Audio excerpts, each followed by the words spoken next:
part of the Press Play Podcast Network.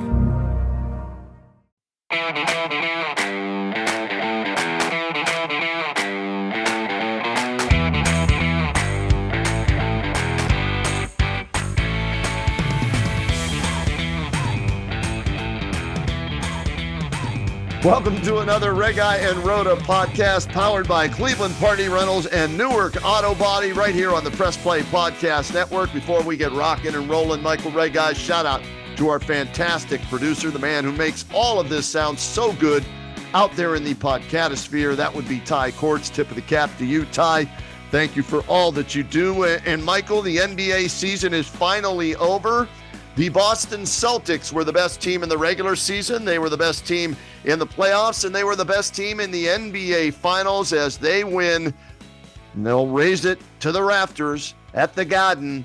Banner number 18 taking care of the Dallas Mavericks 4-1 after just blowing them out in rather convincing fashion by 18 in Game 5. And I'm not surprised by it, Michael. They were, like we said, the best team in the regular season. And even without Kristaps Porzingis for most of these playoff games, they still found a way to win behind the two-headed monster that was Jaylen Brown and Jason Tatum. But, Michael, they also got a lot of contributions from some of the lesser players or the unheralded players that helped them win banner number 18. Well, they really did, Kenny. But you're so right. I mean, this is a wire-to-wire deal here. Right. I mean, they from day one they were the top team, expected to, and I always give a little tip of my cap, Ken, to those that are expected to.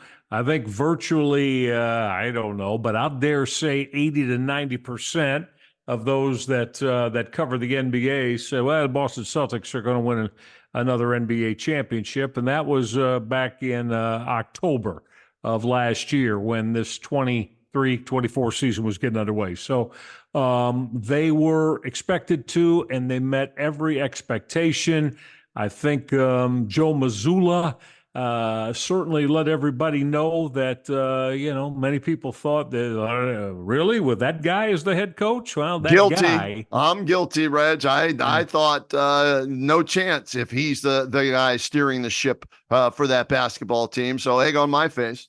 Well, no, it's just that, he proved a lot of folks wrong and showing that he is exactly the type of coach that was needed with this basketball team. And you're right, too, when you mentioned, Kenny, I think it can't be ignored after we saw the addition of Drew Holiday and what that in connection, of course, with Tatum and Brown, but what that meant to this organization. Kenny, he was perfect for them.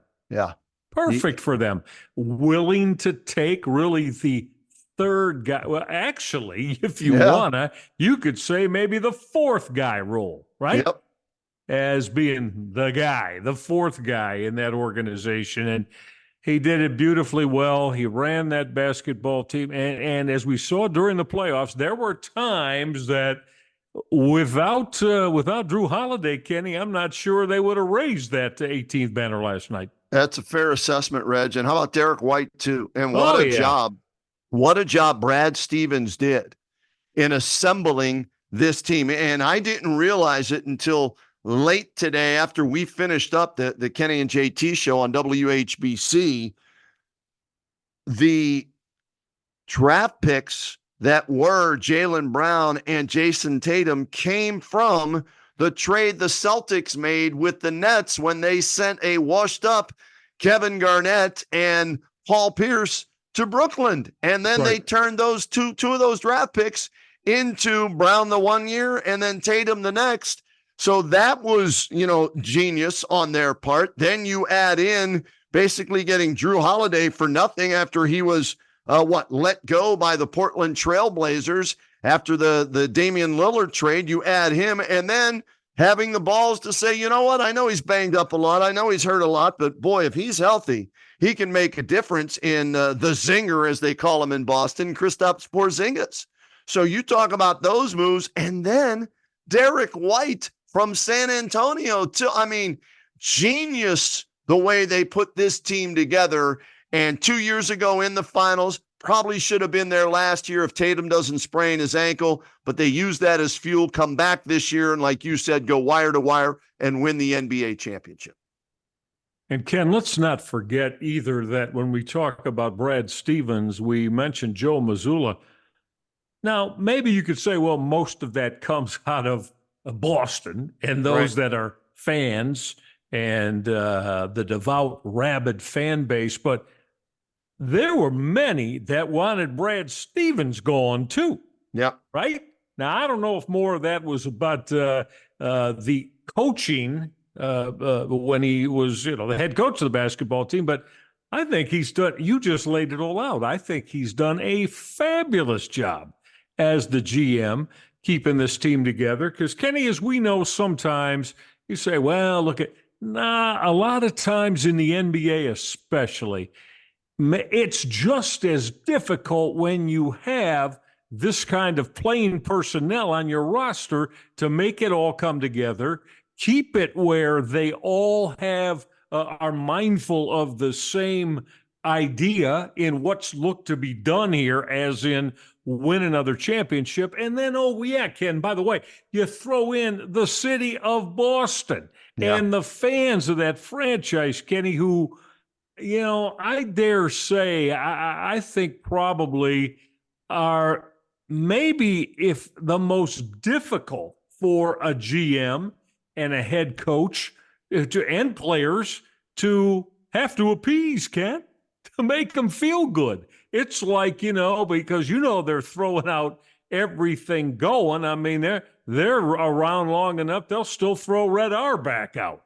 And, Sam Jones and Bill Russell and Bob Cousy, they'll throw that on you if they think you're not walking it right for them in terms of how they need to win. So I think it's a very tough job. Both of them, I think, are very tough jobs.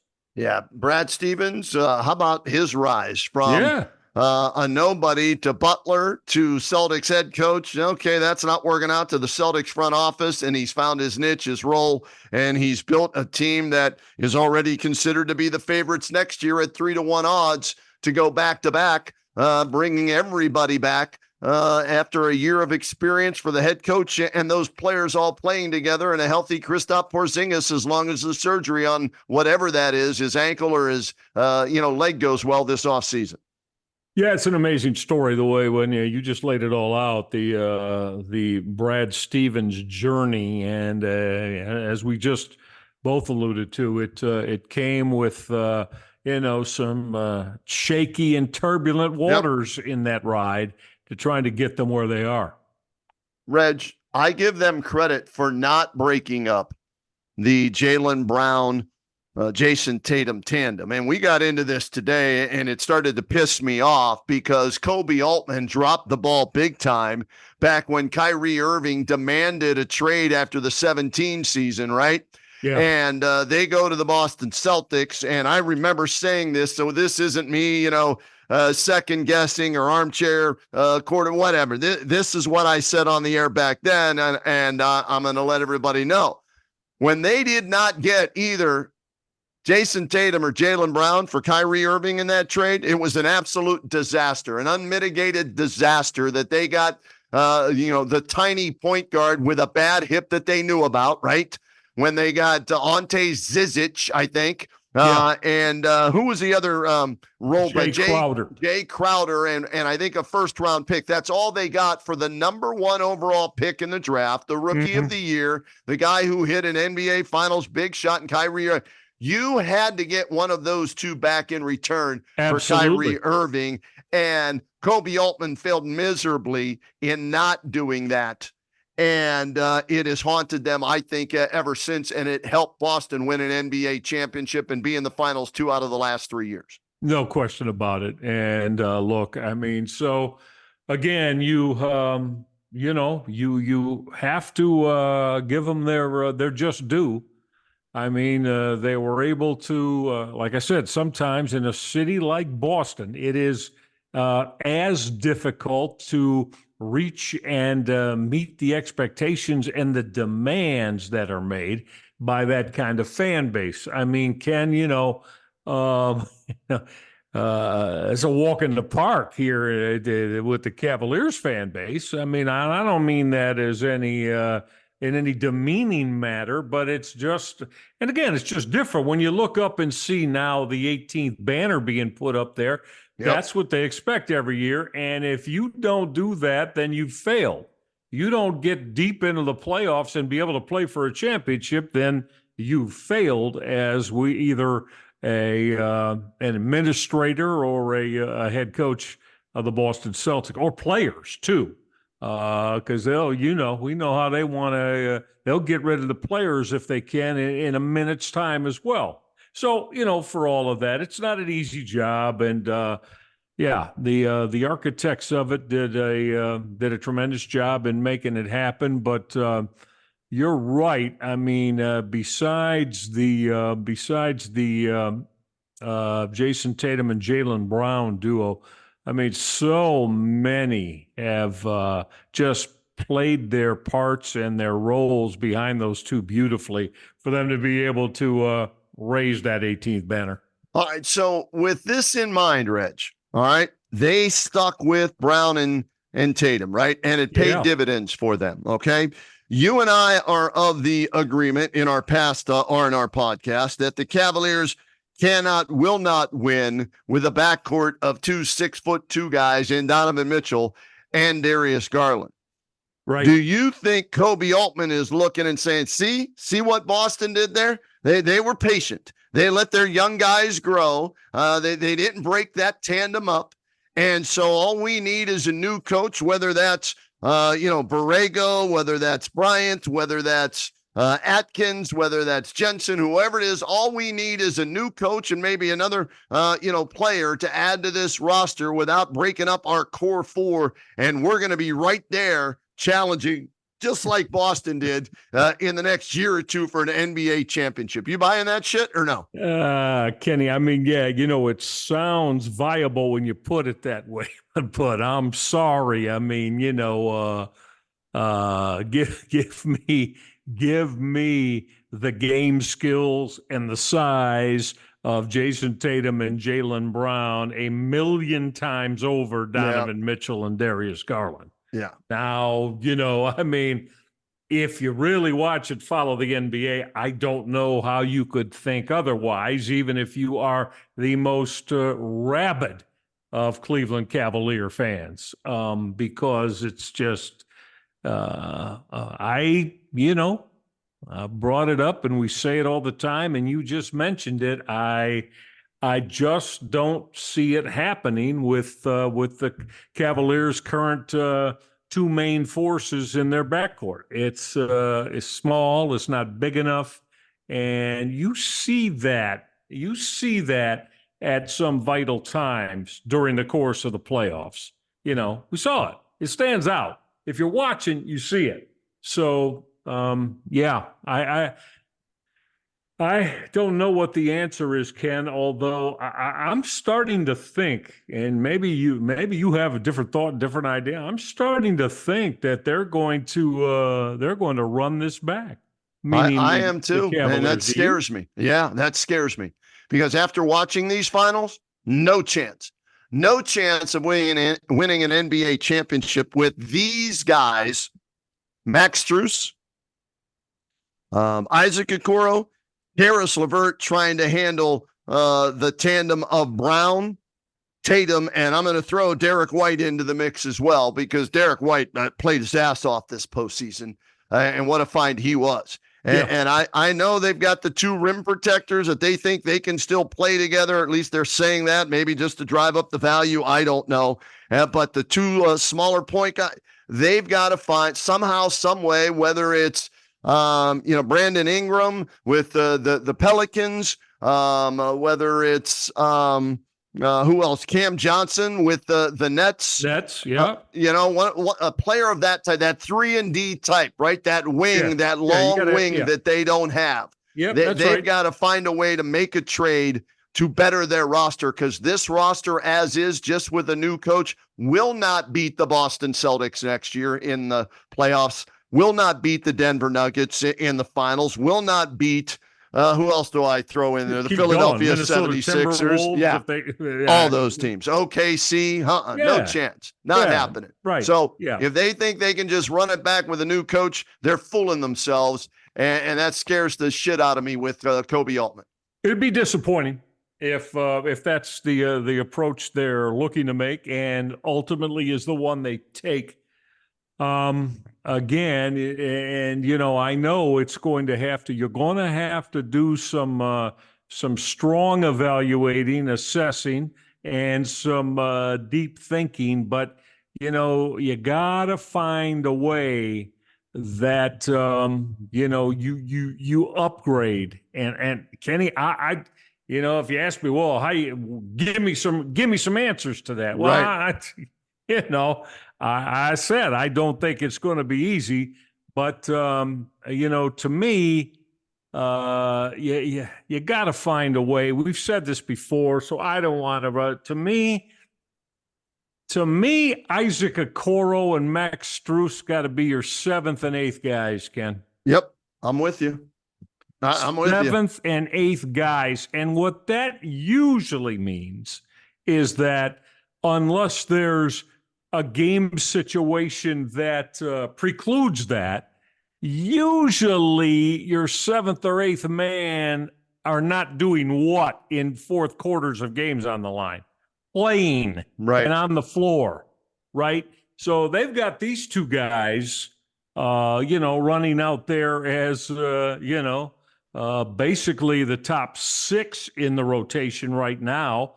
Hell, it might even be, say, top 5 at certain times when they bring Karis LeVert off the bench as the 6th man. So, I mean, look, it's Kenny. There's a lot that they're going to have to, as we said, evaluate, assess. But I just, we want to think and give them the benefit of the doubt, right? That these are good basketball people, right? That they know what the hell they're doing. Well, then, if that's the case, as we just said, do they really think of what they saw?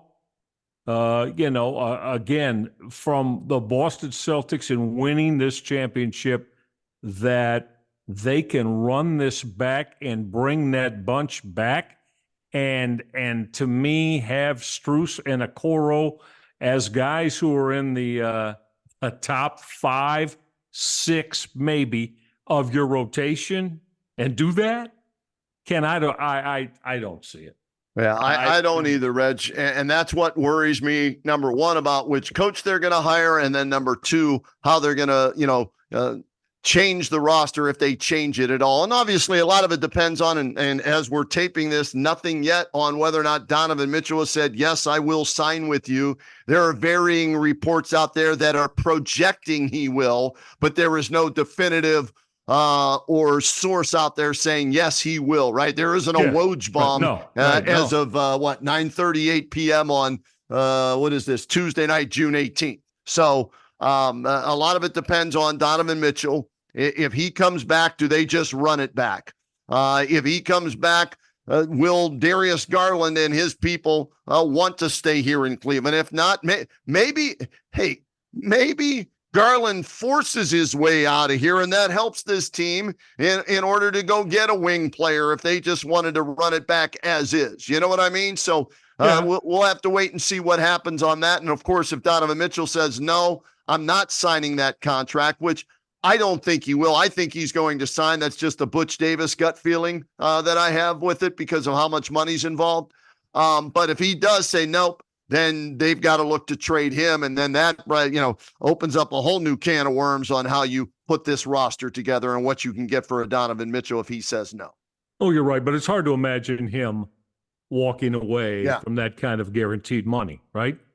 What I'm hearing, Reg, it would be a 4-year deal, 3 years with a player option at about $210 million tops. So he's going to make $50 million a year potentially and have the option after 3 years to opt out, supposedly is the deal that is going to be presented to him.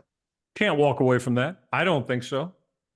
I mean, again, where do you think you're going to go, and who do you think you're going to go with to, I mean, put yourself in a better position to sign a greater monetary contract for that many years? Where? I mean, Yeah.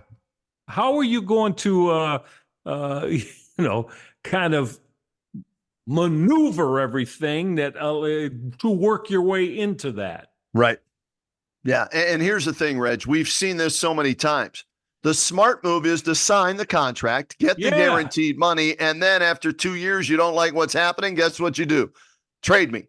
that's right. Force a trade. The money's guaranteed. You just then go somewhere else to get out from underneath whatever you don't like that's happening. So take the money. Ray Allen started all of that when the Cavaliers, were trying to get. Remember that? It was Ray Allen. It was Michael Redd.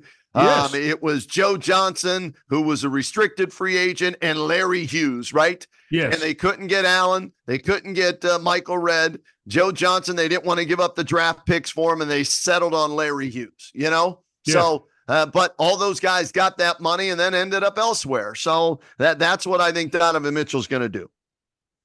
I would think so too. I'm in agreement with you there. And again, I think we see in the NBA, you just laid it out perfectly. You always take the money because then you can be in control and force the team that you signed the contract with to move you. James Right? Harden, I mean, Kyrie Irving, yeah, all 2 those years two. ago. Yep. I mean, yeah, right. I mean that's kind of what this is all about. So Yep. I turning down that kind of guaranteed money, I don't think is in any player's interest in the way that this day and age of the NBA and with movement and what players seem to be able to generate and almost hold teams hostage with. Yep. Absolutely. Kyrie did it, right? And it cost the Cavaliers, I think, a chance at another championship. And by the way, before we get out of this basketball segment and talk some baseball, I just want to give you Kyrie Irving's numbers in Boston for the 3 games he played there, Rich, all right? You talk about stinking up the joint and being affected between the ears. My, oh, my, oh, my, did they get to him in Boston. 18 of 53 shooting at the Garden, 34%. 3 of 17 from beyond the arc, 17%.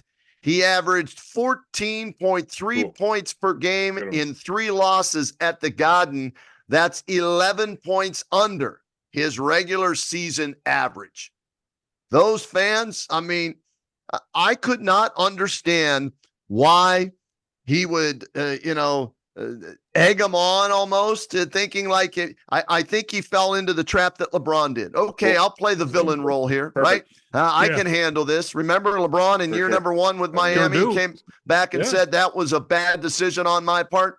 I think Kyrie tried to do the same thing, and it backfired on him because he averaged 28 points a game in the 2 games in Dallas, 14 in Boston, or half the amount. And it affected him mightily. No matter what he says, how he tries to spin it, they were in his head, and that helped the Celtics win as well. Says everything, and 1,000,000% with you on that. There's no question. I mean, he didn't even look anywhere close to the type of player that we know he is. Yep. Look at the 2 games they played at home in front of the adoring home fans, and then those 2, and this is something that he's going to have to figure out a way around. Now, you can say, well, if he's in the Western Conference, he only goes there once during the regular season. It would only be the NBA Finals. Well, okay. Well, we just saw it. It was the NBA Finals, and he was absolutely no factor in the Dallas road games in TD Garden. Disappearing. So, I mean, how can you expect a win when the guy, Doncic and him carry that thing, right? I mean, yeah, they get some decent, solid play from some of their others. Lively, has turned into a nice player, but I mean, if Irving isn't going to give you the threat of getting 30 every night and every game for you to help Doncic to win a championship, well, then you got a world of hurt going on there.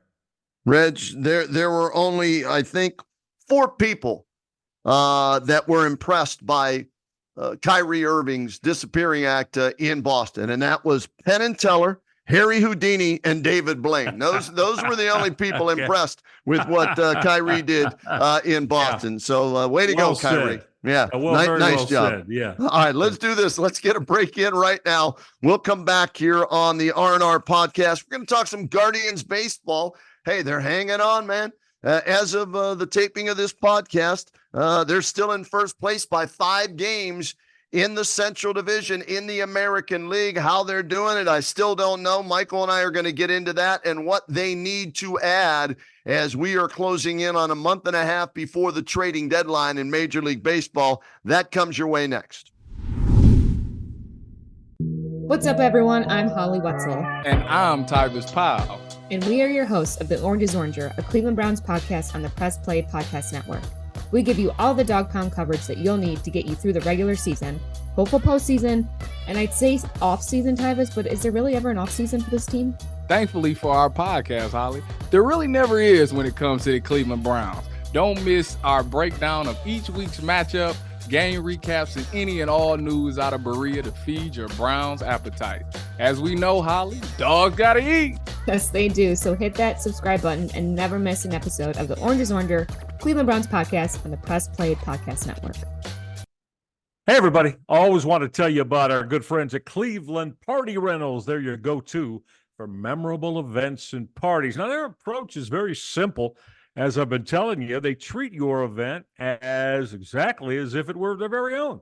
So they're going to help you alleviate all the stress of the event coordination that you so often get. This way, you see, you can savor the moments that matter. They're dedicated to offering you pricing that's clear and completely free from hidden fees, and that's coupled with one of the most robust cancellation policies in the industry in case maybe you get a change in plans, right? That happens once in a while. They have a tailgate package I want to tell you about. You can lock in your games for the season or even put your Super Bowl party together in the summer so you're ready to go in February. Here's what you get. High-quality outdoor screen and projector with immersive sound, double bowl frozen drink machine, a popcorn machine, 2-tap beer jockey box. You get a front row seat.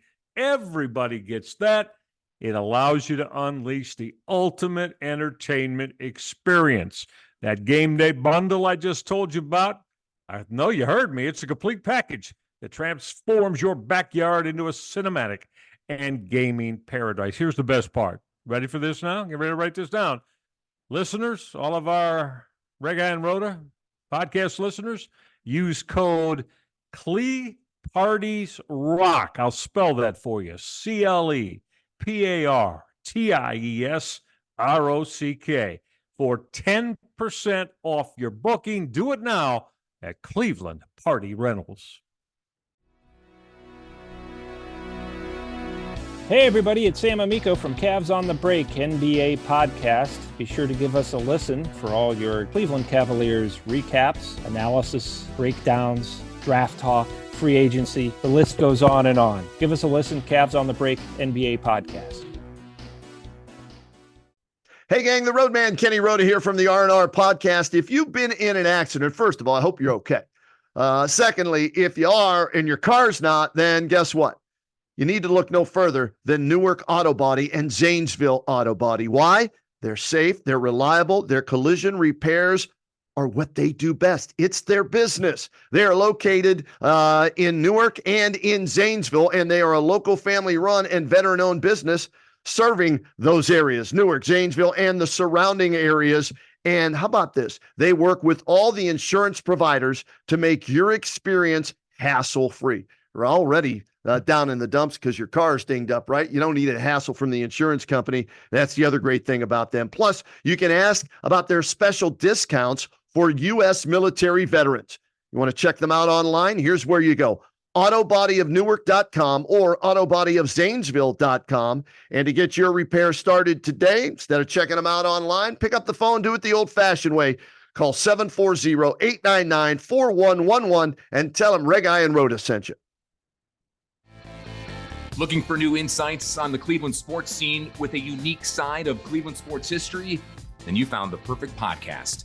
I'm John Sable. And I'm Scott Sable, and we're hosts of the Sable Brothers on the Baseline podcast, a podcast about Cleveland sports, but not your typical podcast about the land's sports teams. Join us as we embark on a journey of sharing a unique and historical side of Cleveland sports history with the help of some former Cleveland sports stars and other historical figures. All right here on the Sable Brothers on the Baseline podcast, part of the Press Play Podcast Network. And we continue with the R&R podcast here on the Press Play Podcast Network, powered by Cleveland Party Rentals and Newark Auto Body. And Michael, we've got to give some love to the Cleveland Guardians. Every time we tape one of these, I keep wondering, will they still be in first place? Will their lead shrink? Well, it hasn't shrunk in a while. It's 5 games as of the taping of this. They're still in first place, one of the best records still in all of Major League Baseball.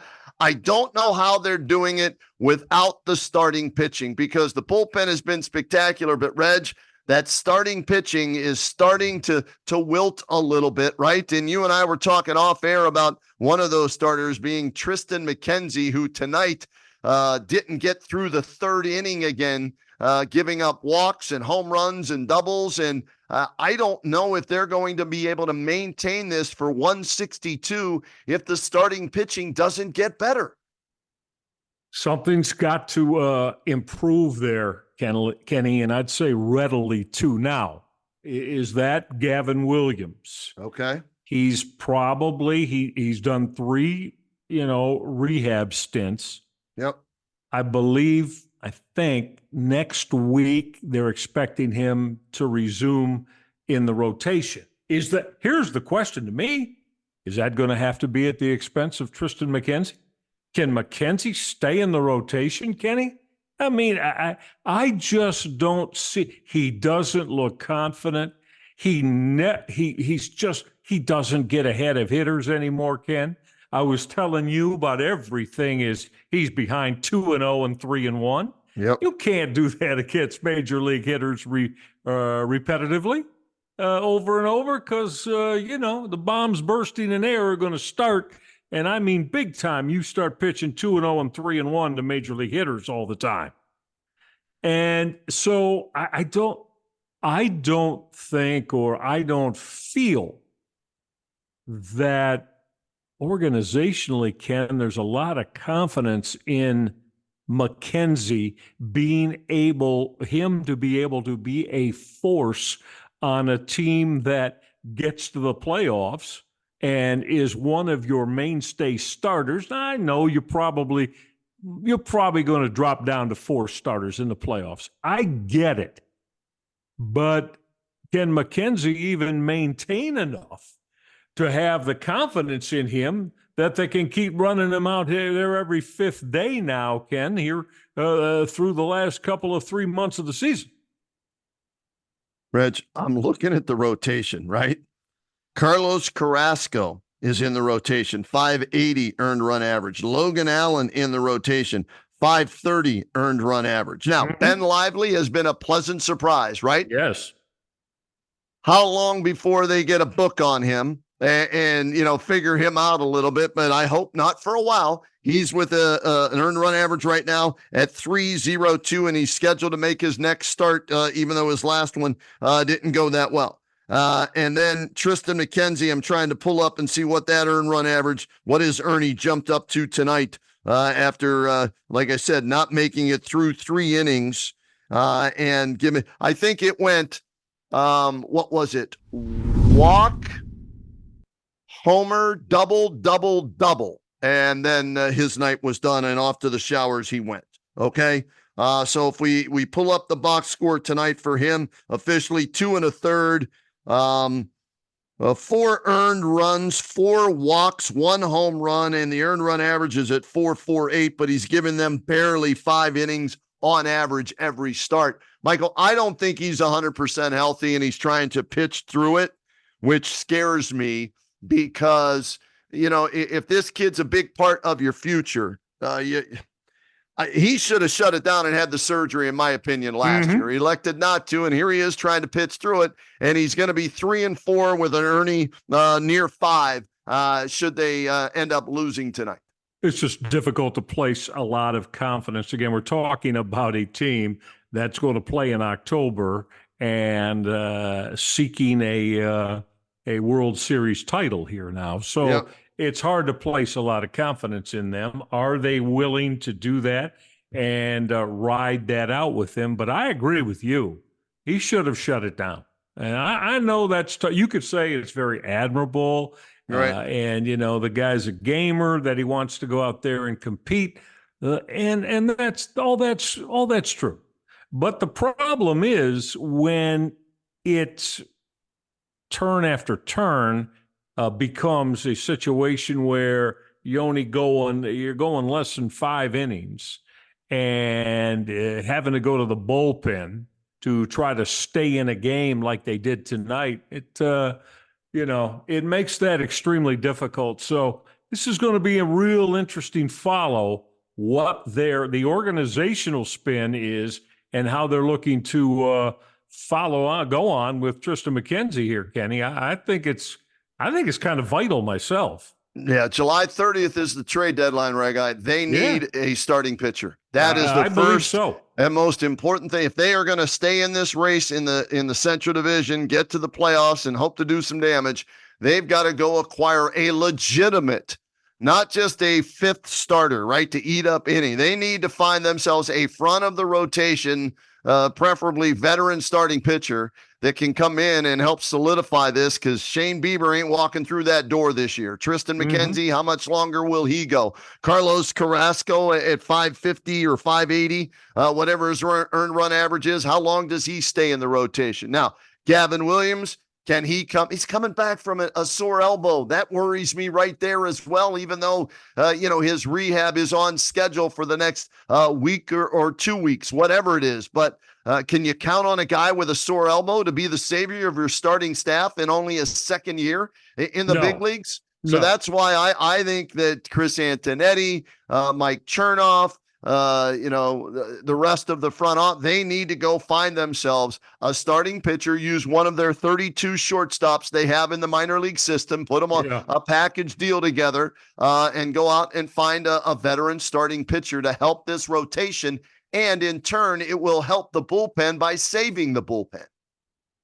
Well, there's no doubt about that, but they got to do something. So, I was looking at some of this today, Ken, so I can give you some names here. All right.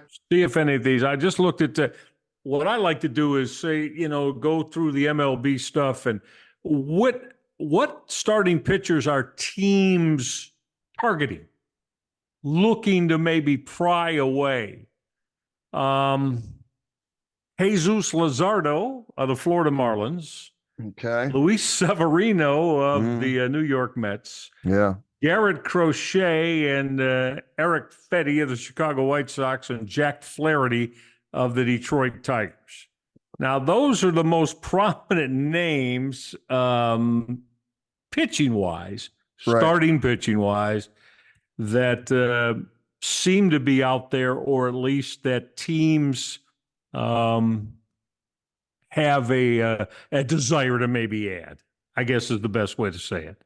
Do you see me doing somersaults and cartwheels, Reghi, right now? No, right? Not.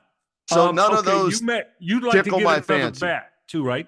Yeah, I want first and foremost starting pitching, but if I can add a bat as well, yes. Then I'll look at trying to add a right-handed power bat. I got one for you. Oh, you do? Okay. I got one.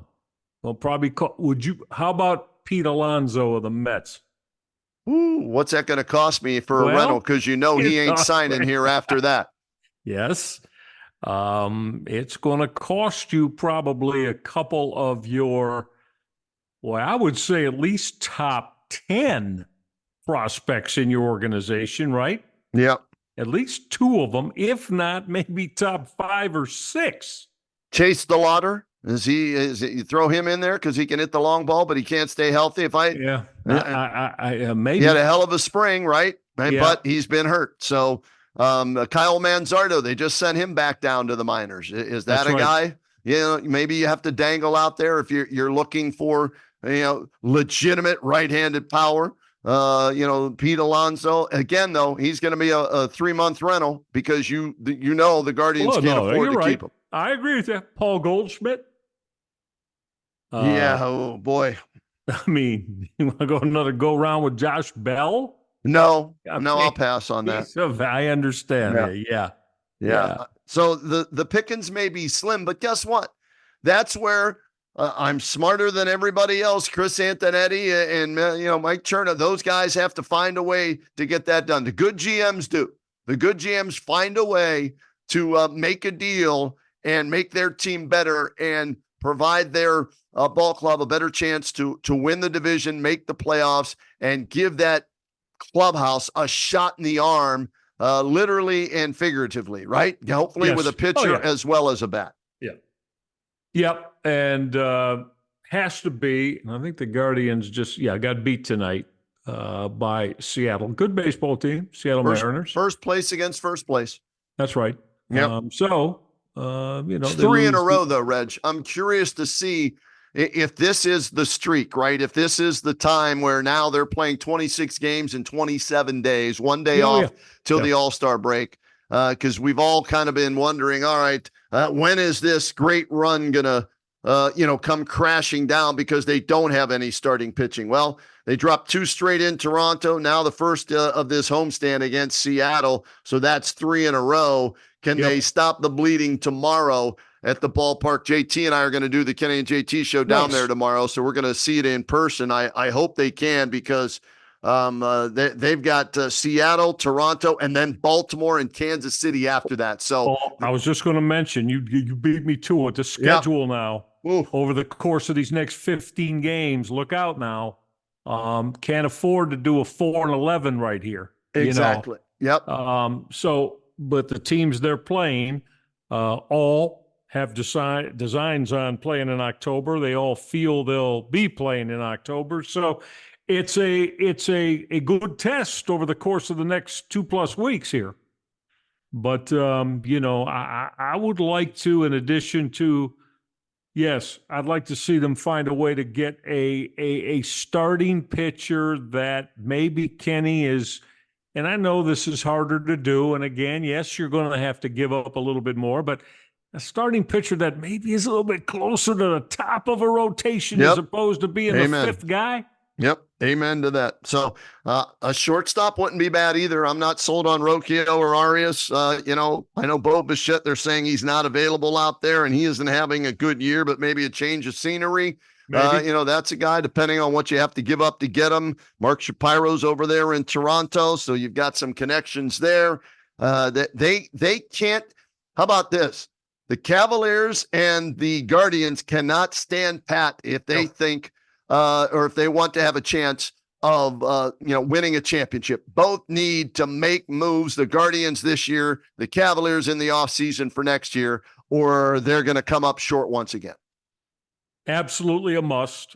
And that's just the way the game is played now. You want to be serious about, and look, I'm always one that says, Kenny, when you've got a chance, when you feel that window is open, that's why you look to, yes, you have to have both.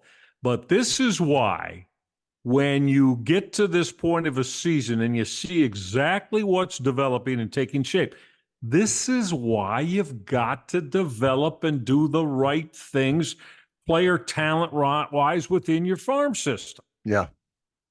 Because you're the same way as that, right? Listen, if I got to give two, that's why I build the top 10, top 15. Yeah. Kenny, first of all, it's pie in the sky to think, let's say 10, 15. They're all not going to be big factors on your major league team anyway. Exactly. So, yes, well, you hope a few of them are, yeah. But those guys that you listen in every major league, general manager's office, they've got their players in the system listed 1 through, I don't know, maybe 200. And they know that there are guys. That's why you develop them, to move them when you can use them to go get that player you need during the course of a season when you're contending. So I hope that's the task, the attack they take. Let's hope so. And they've got some time to do it. Again, the trading deadline is July 30th. And we'll see if Chris Antonetti and company get the okay from Paul Dolan to go ahead and make some trades and maybe take on some money if they have to acquire some talent, if not just for the rest of this year, maybe for an additional year. So we'll see, Reg. All right, that's going to do it for this edition of the Reghi and Roda podcast here on the Press Play Podcast Network. We'll get together. We're going to try and track down Phil Steele for an upcoming episode, which will be fantabulous. I know that because he is Mr. College Football, and his magazine is already out. You can start finding it, I'm sure, online or in the bookstores and everything, right, Reg? Because absolutely, yeah. Bookstores, they're in convenience stores. I don't think you can, they're in Walmart and Target, and I don't think you can possibly miss it because you're going to want to know how Phil evaluates the talent in terms of how this 2000, and Kenny, I tell you, he hits close to over 90%. He's more often right than otherwise in how he evaluates the virtually every team in the country in college football, but certainly the top teams and their expectations and the talent that they have to meet those expectations or not. So, it is. We'll have Phil on. We'll get a hold of him. Hopefully, we'll do it next week and see if he's got time to join us. That'll be fantastic. Shout out to our producer, Ty Courts, as always, making sure. Way to go. All of this gets out to you in the podcastosphere, and we'll do this all over again in about a week's time. We appreciate all our loyal listeners out there. Subscribe to the Press Play Podcast Network so you get updates not only on the R&R podcast, but all the podcasts on Press Play. And you can also find us, as always, anywhere podcasts can be found, whether that's Spotify or on, just ask your favorite smart device, and she'll tell you, or he'll tell you where you can find us. All right, we'll be back again next week with another edition of the R&R podcast.